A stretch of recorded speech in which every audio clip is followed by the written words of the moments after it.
Hello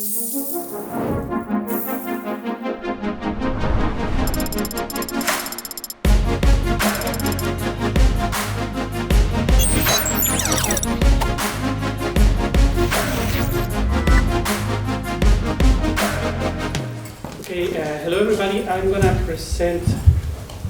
Thank you. I'm going to present Project FINDHR. I go by Chato, I use neutral pronouns, they, them. I'm a computer scientist. I got my PhD in information retrieval 20 years ago.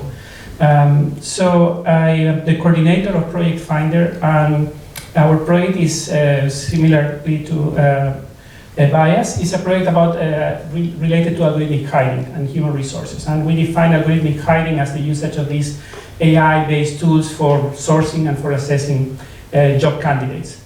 And this is something that is increasingly being used, and what human resource departments are experiencing is a sustained growth in the number of applications for job positions. And corporate job posting that used to attract like a little over 100 candidates 10 years ago now attract over 250. And what this is creating is also is somehow breaking rational behavior in human resource departments. And what I mean by that is that we are seeing increasingly how human resource departments procure tools that don't work. Like, for instance, tools that pretend to obtain from the video of an interview whether the person is fit or not for the job. And experimentation on those tools have proven that has shown that they are snake oil. Nevertheless, like human resource departments continue buying them, and I think it's because they have a very strong need to use any tool, to use some tool to filter candidates, right? And they will continue using this because they have a strong need. So we need to to try to improve the kind of tools that they will use. Now, we are concerned about discrimination. We do want to be specific about a domain, in this case, human resources. There are over 100, perhaps even 200 generic frameworks for responsible AI, but there are very few that are specific to one domain, and we want to be domain specific. And something that I think is very interesting from the hiring domain is that there is a asymmetry of information and there is a power imbalance. And the last thing, if you are looking for a job and you are rejected and you get an email rejecting your job application at 6 a.m. in the morning, you do realize that email was never sent by a human. But the last thing in your agenda at that moment is to try to go after some algorithmic discrimination that happened in that process. You are looking for a job. You're not like trying to pick a fight against someone who denied you a job, although you do perceive that you were treated unfairly and that probably your application was not even seen by a human, which is completely wrong. So we have commissioned 3 expert reports that interviewed mostly migrant people, migrant populations looking for jobs. One of those reports was done by Paxi, who will be in one of the panels in the afternoon.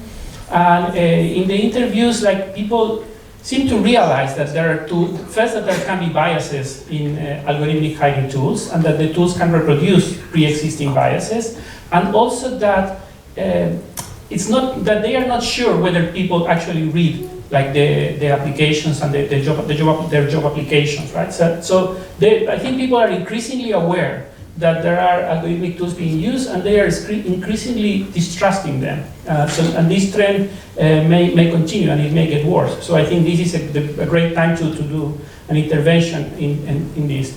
So this is our consortium. It's a mixture of universities, HR-related companies, NGOs, and so on.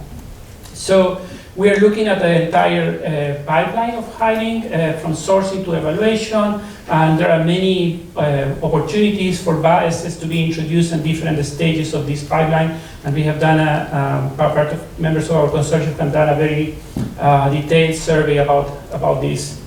FINDHR has 3 main objectives, like to develop anti-discriminatory methods for this domain, algorithms, and training. Also, we are also into capacity building as our sister project bias.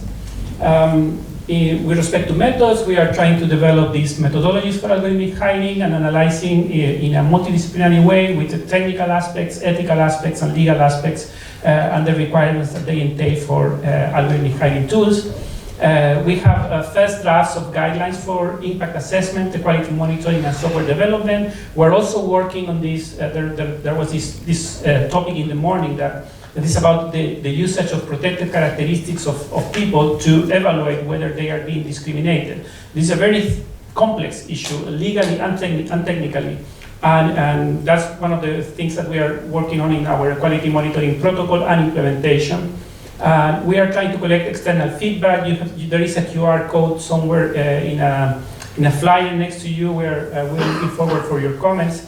On our tools, we did a CV donation campaign, not to create a corpus of CVs for research, but to create a synthetic corpus of CVs that resembles a natural corpus of CVs. So we have collected over 1,000 CVs in which people have donated their protected attributes, including we have asked them the religion, we have asked them questions as age and sexual orientation and background. And what we're trying to create is a synthetic corpus of CVs that has no resemblance to the CVs that were donated to us, but that has statistically similar patterns. It's a very challenging action, as you may imagine.